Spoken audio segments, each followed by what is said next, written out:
नमस्कार दोस्तों, साहित्य ज्ञान क्लासेस में हार्दिक स्वागत है आपका। आज के सत्र में हम अध्ययन कर रहे हैं भारतीय काव्यशास्त्र में आचार्य उद्भट के बारे में हम पढ़ेंगे। इधर उद्भट हो गया है, थोड़ा मिसप्रिंट हो गया, उद्भट हैं। आचार्य उद्भट का संक्षिप्त जीवन परिचय, उनकी रचनाओं का परिचय और किस साहित्य ग्रंथ की उन्होंने रचना की है उस ग्रंथ का संक्षिप्त परिचय। कि आचार्य उद्भट का जन्म कहाँ हुआ था, कहाँ के ये निवासी थे, माता पिता कौन हैं और इनका समय क्या है। भारतीय काव्यशास्त्र से, विद्वानों से संबंधित समय से और उनकी रचनाओं से, उनकी काव्य पंक्तियों से, हिंदी साहित्य से संबंधित जो भी परीक्षाएं होती हैं उन सभी में प्रश्न अवश्य आता है, एक या दो प्रश्न। तो चलिए शुरू करते हैं। आचार्य उद्भट, नाम जो है उनका उद्भट ही है। इनका समय 800 ईस्वी लगभग है। जन्म स्थान इनका कश्मीर। तो भारतीय काव्यशास्त्र के विद्वानों का जन्म स्थान है वह महत्वपूर्ण भूमिका निभाता है। जन्म स्थान से संबंधित प्रश्न अवश्य आते हैं। ग्रंथ है इनका अलंकार सार संग्रह। ग्रंथ का क्या नाम है? अलंकार सार संग्रह। आचार्य उद्भट ने अलंकार शास्त्र के आचार्य में उद्भट को महत्वपूर्ण स्थान प्राप्त हुआ है। किसको? आचार्य उद्भट को। इनका ग्रंथ अलंकार सार संग्रह 69 कारिकाओं सहित 6 वर्गों में विभक्त है। 69 कारिक क्या है, क्या हो गई? 69 69 कारिकाएं, या हम परिच्छेद कह सकते हैं, अध्याय कह सकते हैं, सर्ग कह सकते हैं।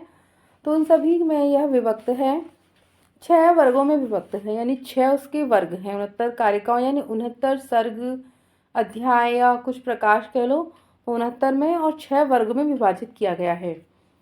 आलोच्य ग्रंथ पर 2 टीकाएं भी इनकी उपलब्ध होती हैं।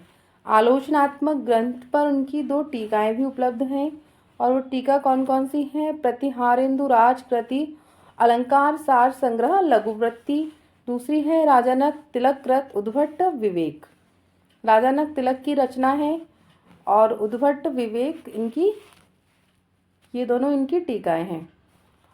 अलंकार संप्रदाय के पोषक उद्भट राजतरंगिणी के अनुसार कश्मीर के राजा जयापीठ की राज्यसभा के सभापति थे। कहाँ के? जयापीठ की राज्यसभा के ये कहाँ थे? सभापति थे।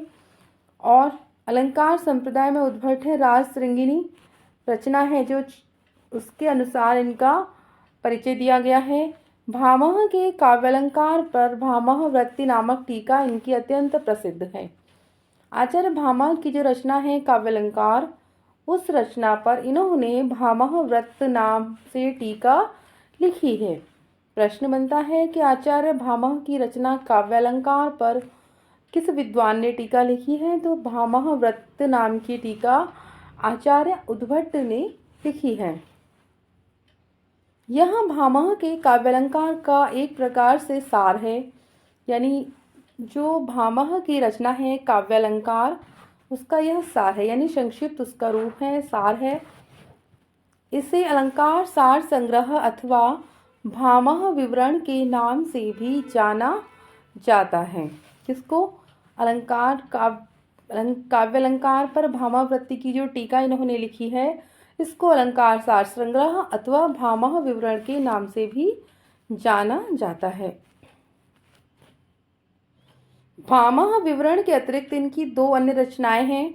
इसकी आचार्य उद्भट की कुमार संभव काव्य।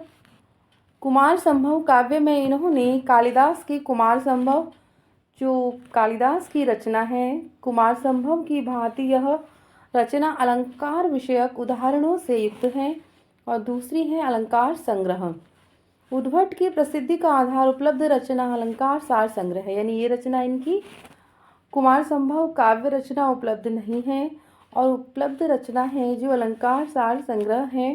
और यही कृति इनकी प्रसिद्धि का, यानी इनकी जो प्रसिद्धि ने मिली है उसका आधार यही रचना है। जिसमें 6 वर्ग तथा 79 कारिकाएं हैं। उद्भट ने 41 अलंकार का वर्णन किया है। कितने? 41। और स्वरचित कुमार संभव काव्य से उन्होंने उदाहरण दिए हैं।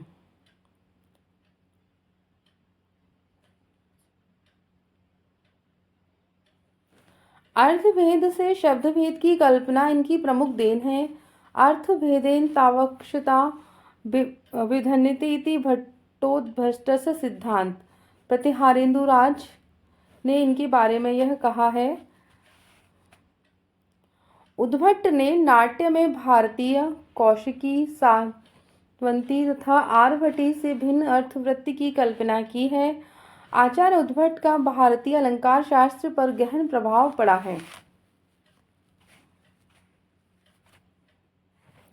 उद्भट का भारतीय अलंकार शास्त्र पर गहरा प्रभाव पड़ा है। गहन संभवतः इनके कारण ही भामह की जो रचना है काव्य अलंकार अंधकार के गर्त में चली गई, क्योंकि इनका भी अलंकार शास्त्र है और सभी ने उद्भट की रचना का अध्ययन किया, उसको प्रकाश में आए और इसके कारण जो भामह की काव्य अलंकार रचना थी उसकी तरफ किसी का ध्यान नहीं गया, इसलिए वो अंधकार के गर्त में चली गई, ऐसा मानना है। उद्भट ने काव्य विद्या में अलंकार सिद्धांत का प्रतिपादन किया है। उद्भट और वामन ने आनंदवर्धन का मार्गदर्शन किया है। जो ध्वनि संप्रदाय के प्रवर्तक हैं आनंदवर्धन, उनका मार्गदर्शन उद्भट और वामन ने किया है। इनके संप्रदायों का हम विस्तार से अध्ययन करेंगे आगे के सत्रों में। एक एक करके सभी भारतीय काव्य शास्त्र के आचार्यों के जो सिद्धांत हैं, उन्होंने कौन कौन से सिद्धांत दिए हैं, उन सभी का हम अध्ययन करेंगे। उद्भट ने जहाँ रस की प्रधानता हो वहाँ रसवद अलंकार, जहाँ अप्रधानता हो वहाँ उदात्त अलंकार की स्थिति स्वीकार की है। आचार्य उद्भट कहते हैं कि जहाँ रस की प्रधानता हो वहाँ रसवद अलंकार, और जहाँ प्रधानता हो, जहाँ रस नहीं है, वहाँ पर उदात्त अलंकार की स्थिति उन्होंने स्वीकार की है। आज के सत्र में इतना ही। आगे के सत्रों में जुड़े रहिए। हम भारतीय काव्य शास्त्र के अन्य विद्वानों के बारे में संक्षिप्त अध्ययन करेंगे। बहुत बहुत धन्यवाद।